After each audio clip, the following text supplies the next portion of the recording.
Good morning and good evening, ladies and gentlemen. Thank you for standing by, and welcome to uCloudlink Group Inc.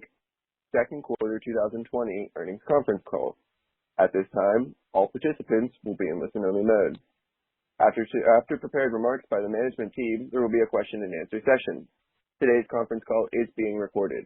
I'd now like to turn the call over to your host today, Mr. Bob Chen, Senior IR Manager of the company. Please go ahead. Thanks everyone for joining us on our second quarter 2020 earnings call today. An earnings release is now available on our IR website at ir.ucloudlink.com, as well as via Newswire services. Here, I give a brief introduction to our uCloudlink team. Zhiping Peng is our co-founder and chairman of Board of Directors. Chaohui Chen is our co-founder, director, and chief executive officer. Zhigang Du is our director and chief operating officer. Yimen Shi is our chief financial officer. Zhu Tan is our chief strategy officer. Our CEO will begin with an introduction of our company overview and business highlights. This will cover Section 1 and Section 2 of the earnings presentation posted on our IR website. And then our CFO, Yimen Shi, will discuss our financial results in Section 3. Before we proceed, please note that this call may contain forward-looking statements made pursuant to the Safe Harbor provisions of the Private Securities Litigation Reform Act of 1995. These forward-looking statements are based on management's current expectations and observations that involve known and unknown risks, uncertainties, and other factors not under the company's control, which may cause actual results, performance, or achievements of the company to be materially different from the results, performance, or expectations implied by these forward-looking statements. All forward-looking statements are expressly qualified in their entity by the cautionary statements, risk factors, and the details of the company's filing with the SEC. The company does not assume any obligation to revise or update any forward-looking statements as a result of new information, future events, changes in market conditions, or otherwise, except as required by law. Please also note that uCloudlink's earnings press release and this conference call include discussions of unaudited GAAP financial information as well as unaudited non-GAAP financial measures. uCloudlink's press release contains a reconciliation of the unaudited non-GAAP measures to the unaudited most directly comparable GAAP measures. I will now turn the call over to our co-founder and CEO, Mr. Chaohui Chen. Please go ahead. Thank you, everyone. Let us turn to the page 4 of the earnings presentation, which shows our vision and mission. We are the world's first leading mobile data traffic sharing marketplace with advanced cloud SIM technology, which enables consumers to enjoy mobile connections on any available network at any time. We also enable partners to be an over-the-top carrier worldwide, solving coverage, roaming, and utilization problems. Our innovative cloud SIM technology set the technological foundation of our marketplace. We are the pioneer of introducing the sharing economic business model into the telecommunication industry, creating a marketplace for mobile data traffic. Leveraging our innovative cloud SIM technology and architecture, we have an innovative solution that is already deployed at scale, enables the marketplace to be established without the mobile data bottleneck supply, and enable dynamic device data traffic navigation across multi-network connections. We redefine the mobile data connectivity experience, allowing users to gain access to mobile data traffic allowance shared by network operators on our marketplace. So far, we have aggregated mobile data traffic allowance from 220 mobile network operators, we call MNOs, in 144 countries and regions in our cloud theme architecture. Page 5 gives a high-level view of the data marketplace that we envision and which our technology enables. The left-hand side of the slide shows the source of data from the market. With our cloud SIM technology, we can simply buy SIM cards from carriers or their partners around the world. We call that first-hand mobile data. Our system can also utilize the unused data from end user. We call this second-hand mobile data. The right-hand side of the slide shows the various users of data in the marketplace.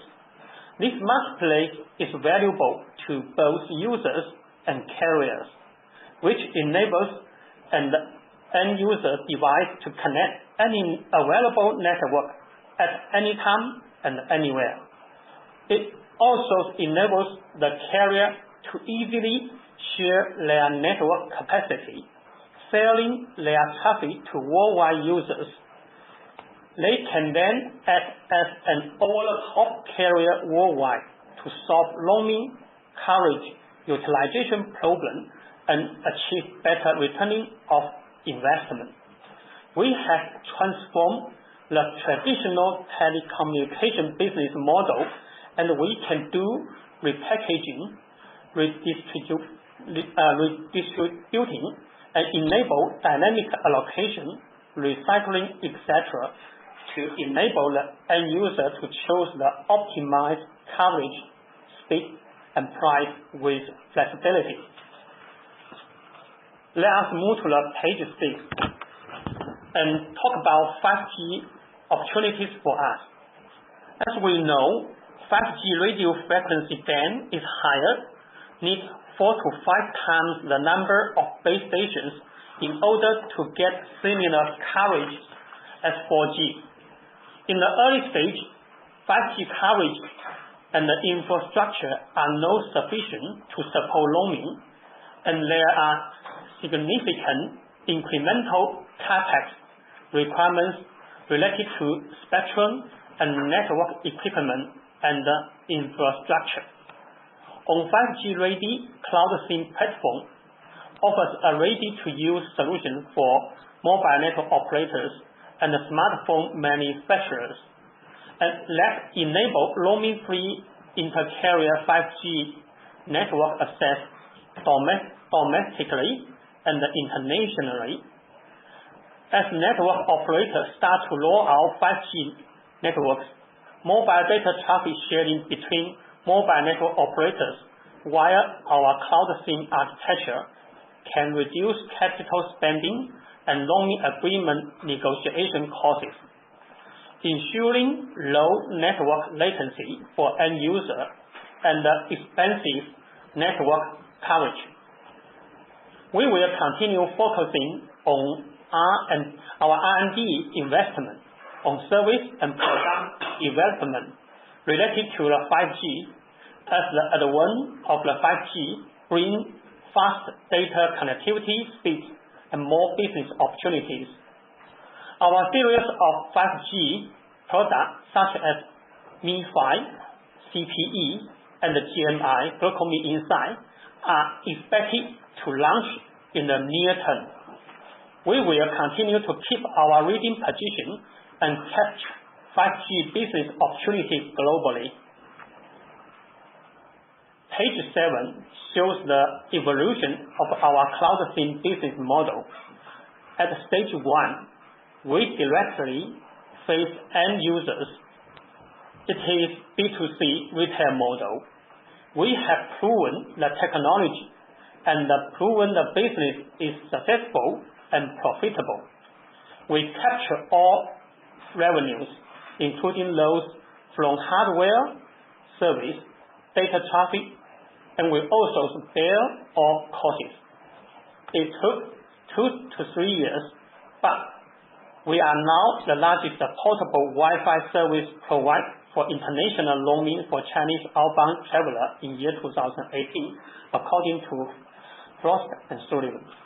Stage 2 is B2B2C wholesale model, where we can work with partners in different countries to use their brand while copy our business model. It is faster than expanding by ourselves and requires less spending. From stage 3, we call a PaaS and SaaS platform model. Our business partner can rely on our PaaS and SaaS platform for SIM and data traffic management and focus on sales and marketing. Such specialization enables us and our business partner to operate more efficiently.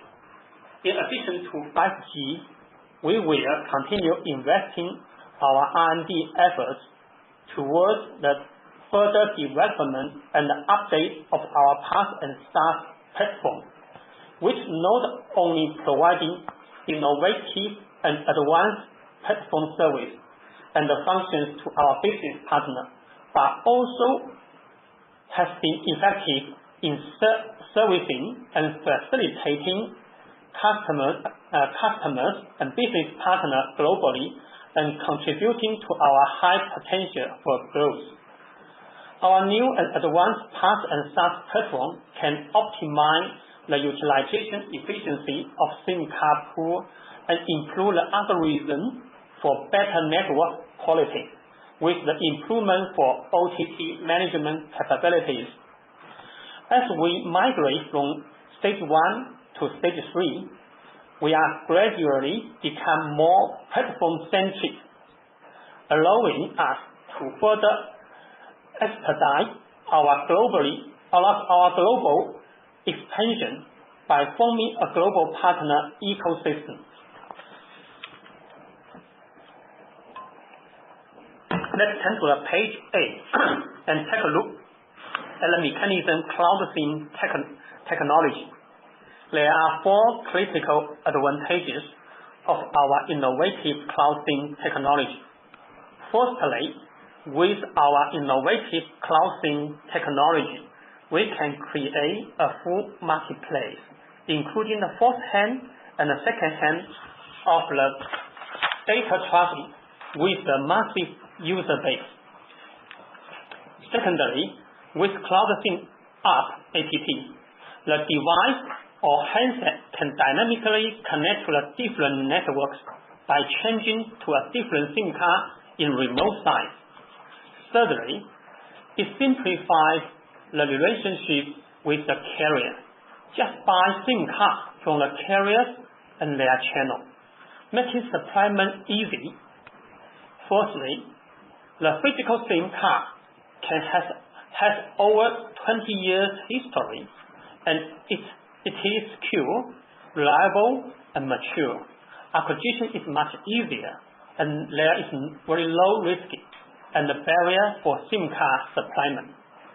With these advantages, our Cloud SIM technology facilitates a valuable service to both users and carriers, enabling not just connecting, but superior connection.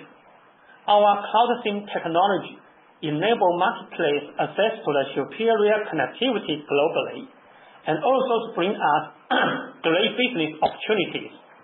As of June 30, year 2020, we had 54 patents approved and 65 patents pending for approval globally.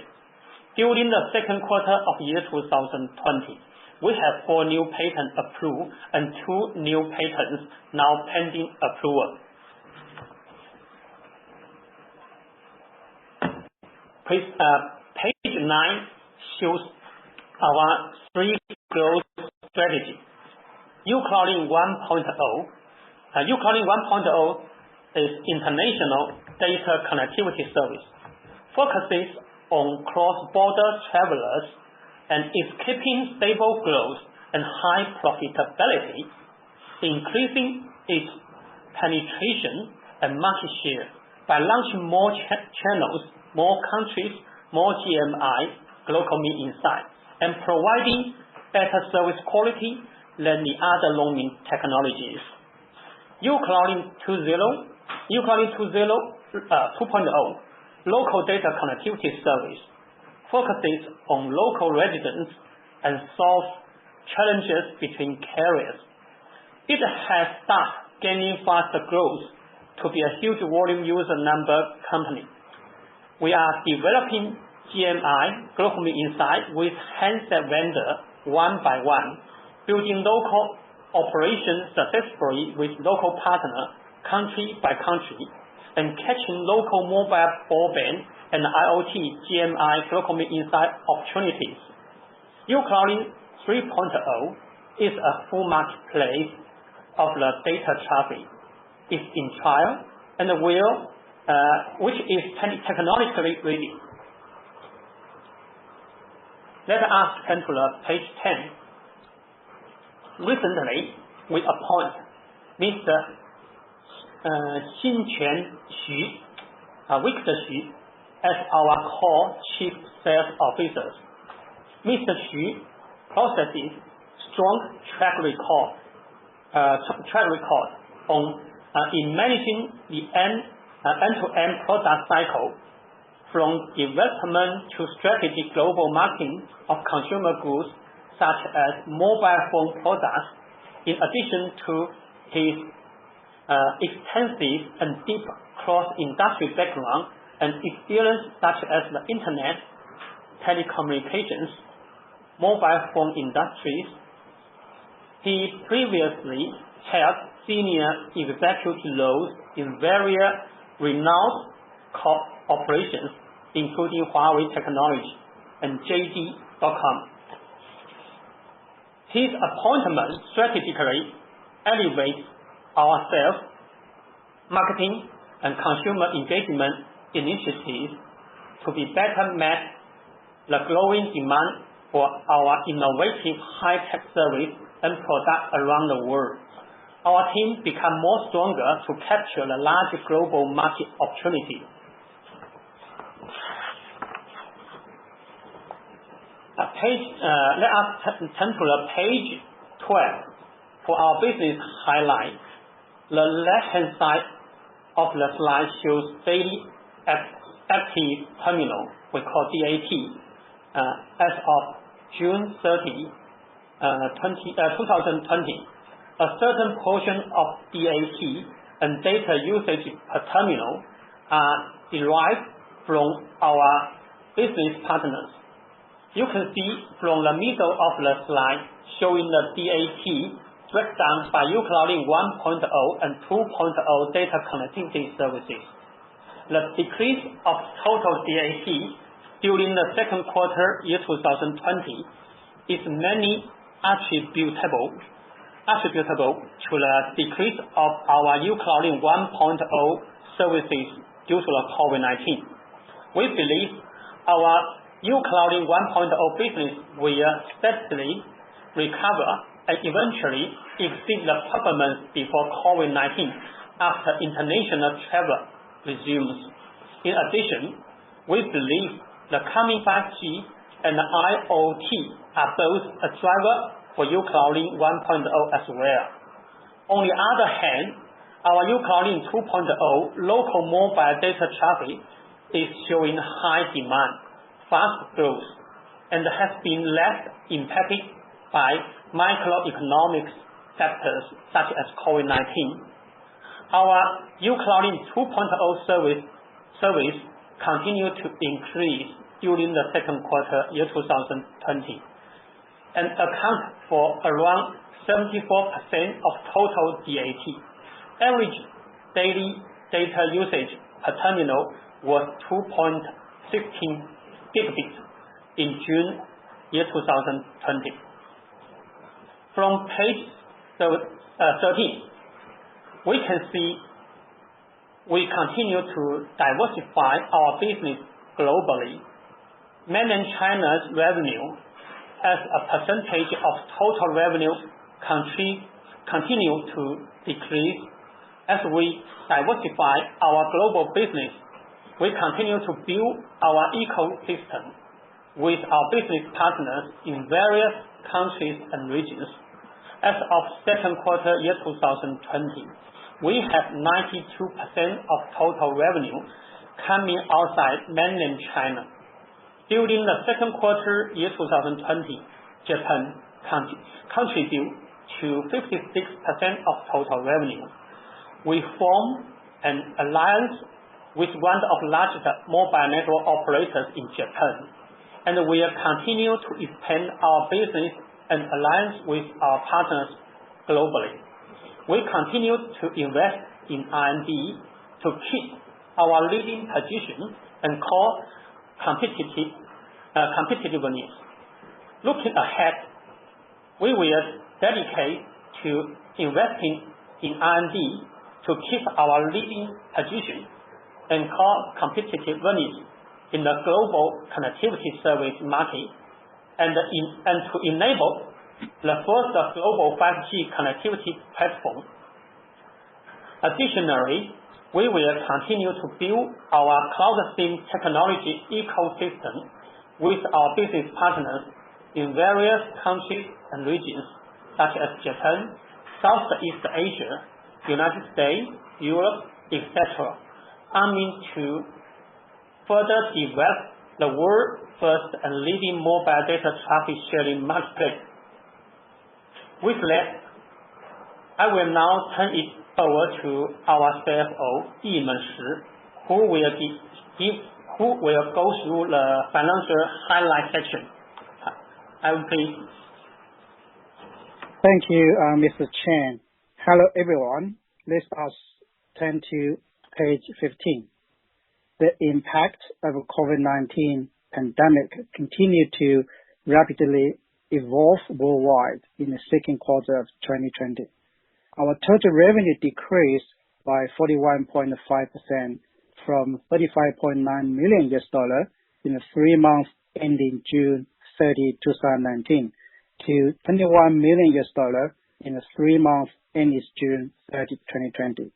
Revenue from service were $9.9 million, representing a decrease of 53.5% from $21.3 million for the same period of 2019. The decrease was mainly attributable to the decrease of our 1.0 international data connectivity service revenue, which was impacted by prolonged international travel restrictions due to COVID-19. Service-related revenues as a percentage of total revenue also decreased to 47% during the second quarter of 2020. On the other hand, our 2.0 local data connectivity service was not impacted by COVID-19, and its revenue increased by approximately 14 times from $0.2 million in the second quarter of 2019 to $3.1 million in the second quarter of 2020, which partially offset the impact on our 1.0 international data connectivity service. So far, we have started our 2.0 local data connectivity service such as in China, Japan, with a faster growth rate in Japanese market. And we will continue to expand to more countries and regions such as Asia, United States, Europe, etc., which have high growth potential.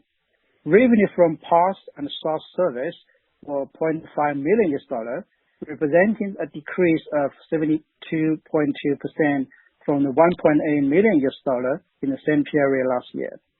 This decrease was primarily due to international travel ban due to COVID-19. But our 2.0 local data connectivity service demand was strong and not affected. Revenue from sales products were $11.1 million, decreasing for 24% from $14.6 million in the same period last year, which was primarily due to the decrease of our 1.0 international data connectivity service due to COVID-19. But the performance and demand for our 2.0 local data connectivity service was strong and was not affected by COVID-19. Our total revenue decreased by 10.1% from $60.6 million in the 6 months ending June 30, 2019 to $54.5 million in the 6 months ending June 30, 2020. Revenue from service decreased by 34.2% from $41.5 million in the 6 months ended June 30, 2019 to $27.3 million in the 6 months ended June 30, 2020. Revenue from sales products increased by 42.4% from $19.1 million in the 6 months ended June 30, 2019 to $27.2 million in the 6 months ending June 30, 2020. Page 16 shows the revenue breakdowns of our two business segments, namely revenue from service and sales products, which have synergy between each other. During the second quarter of 2020, revenue from service and sales products accounted for 47% and 53% of total revenue, respectively. The reduction of percentage service-related revenue was mainly because of the decrease of our 1.0 international data connectivity service revenue. Apart from this, our past SaaS service acquired a certain number of business partners and a certain portion of revenue from sales products was related to our past SaaS service. We focused on our service-related revenue, which is a key direction of our business development, and we believe that our service-related revenue will be the main contributor to our overall revenue with strong growth potential. Let us turn to page 17 for gross margins of our business. Our service gross margins and the overall gross margin decreased to 35% and 26% during the second quarter of 2020, compared to 51% and 35% during the first quarter of 2020, respectively. It was mainly because the decrease of 1.0 international data connectivity service revenue impact our service gross margins, also on overall gross margin due to COVID-19. In addition, revenue from certain customers of our past SaaS service with higher gross margins over other segments also decreased to a certain extent. Apart from above, to mitigate the COVID-19 impact, we took a hard look at our costs during the pandemic. Our costs include some fixed costs and variable costs, and we were able to reduce variable costs to a certain extent. We will continue to work on measures to optimize our cost structures going forward.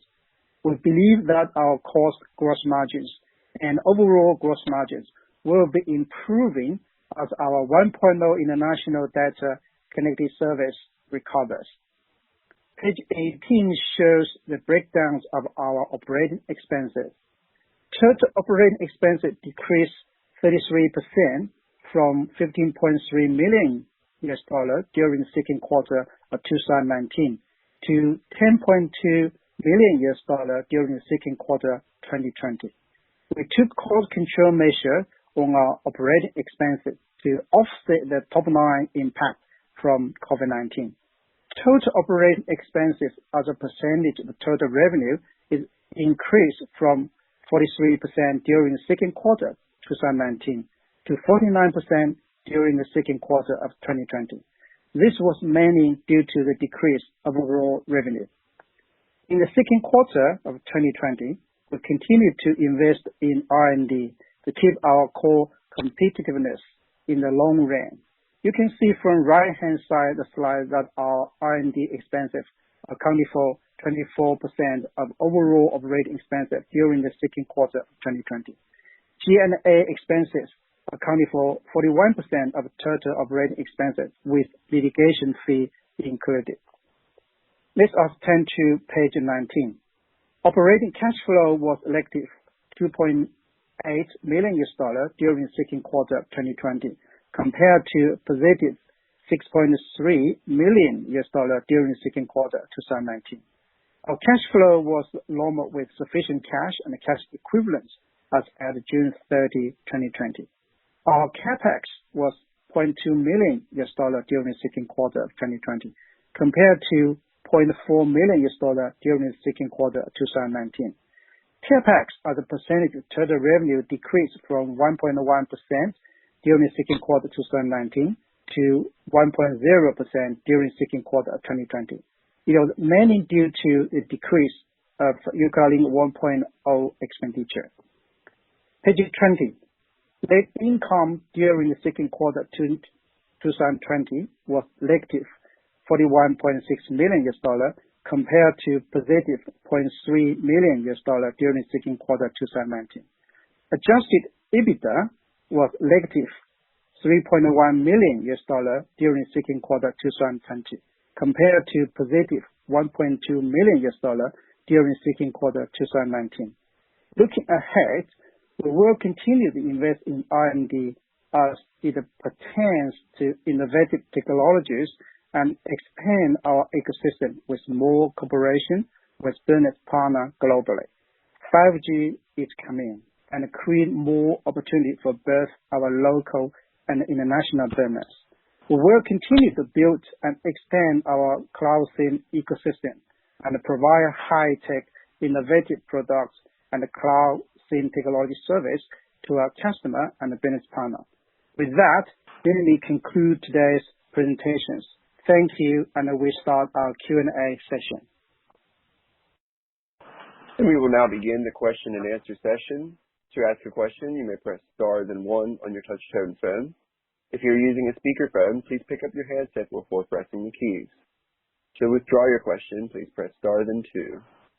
For the benefit of all participants on today's call, if you wish to ask your question to management in Chinese, please immediately repeat your question in English. There will be a pause for the first question.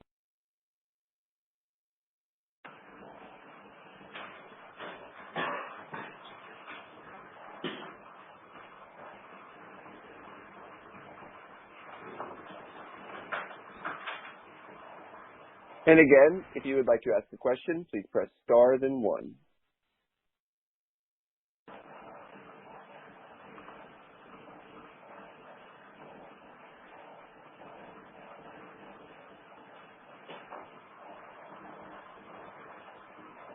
And our question today comes from Lisa Feng with Jefferies. Please go ahead. Hi, this is Elisa. Thank you, management, for your presentation. My question is regarding the revenue mix, geographic revenue mix. I think mainland China's revenue mix has been dropping, and Japan and overseas has been increasing. So I was wondering, what do you project for the trend line for future geographic revenue mix for China? Will it continue to drop? And my second question is regarding U.S.-China relationship impacting our overseas business. So how do you assess this relationship impact to our business?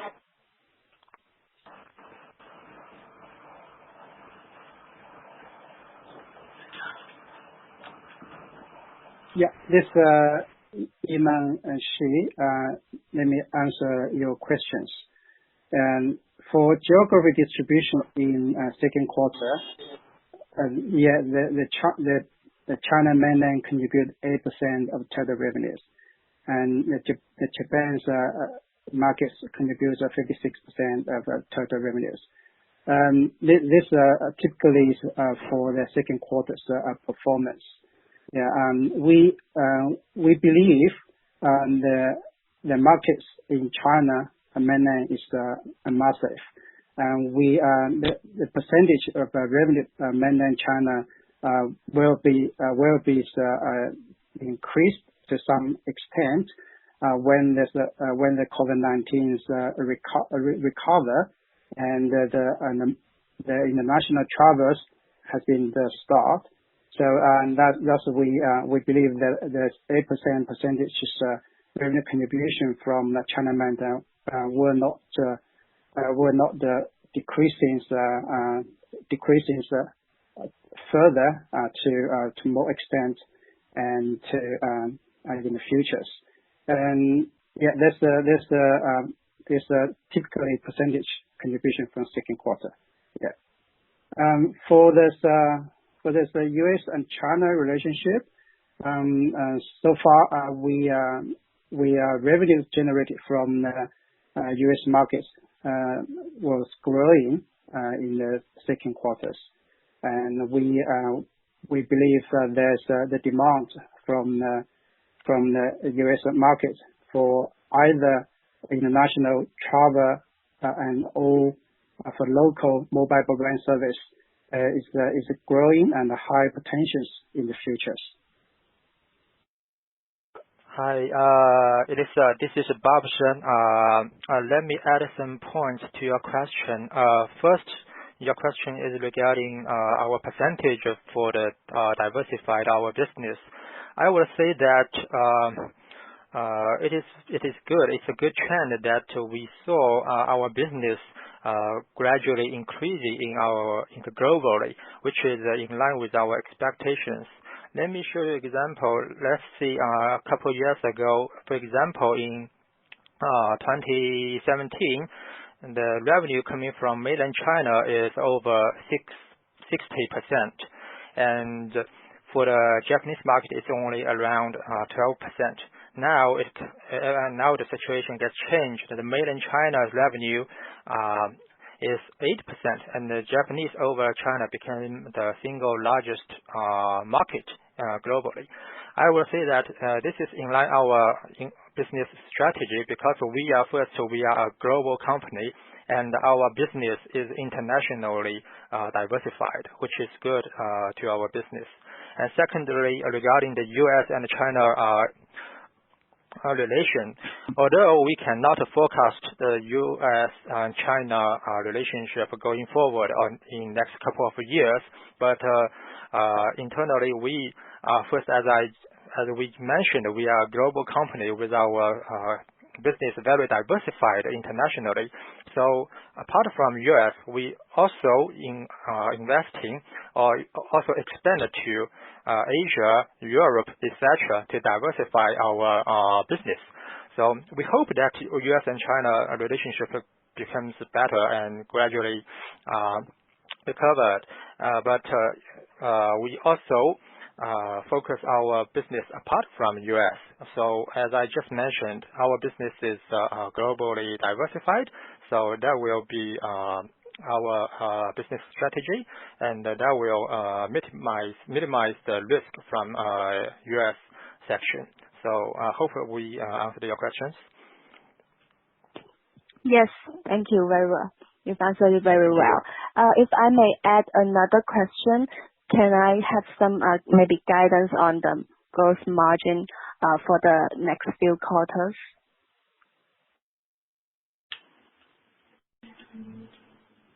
We will disclose that when we have this a more clear explanations of the business in the coming quarters. And so far we disclosed the top line guidance, and in the third quarter the top line revenue guidance will be $21 million to $22 million.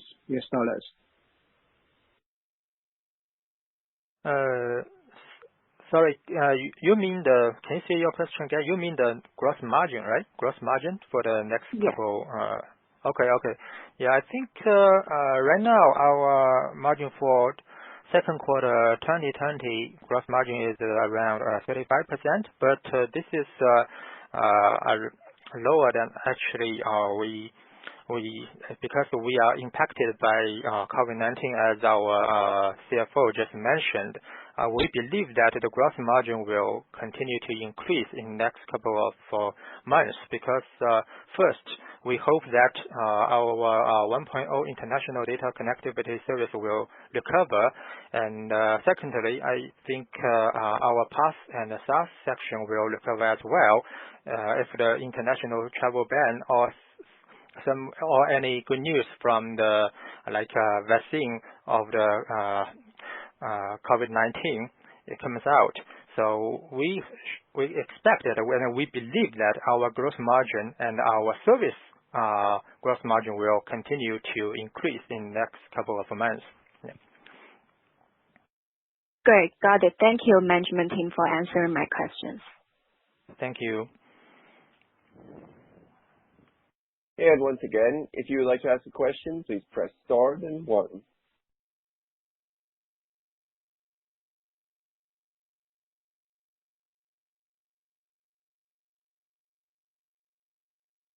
Again, that is star then 1 to ask a question.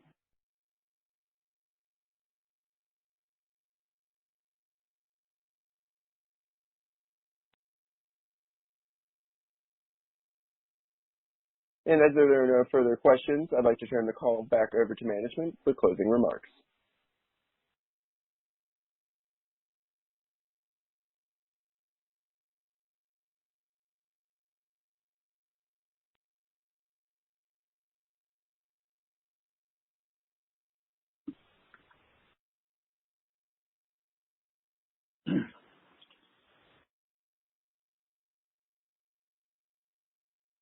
And I would like to turn the call back over to management for closing remarks.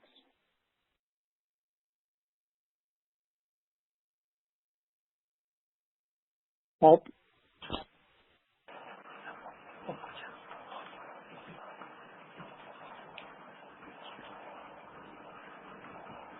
Thank you once again for joining us today. If you have further questions, please feel free to contact uCloudlink Investor Relations through the contact information provided on our website or the TPG Investor Relationship. This concludes the earnings conference call. You may disconnect your lines at this time. Thank you and have a good day.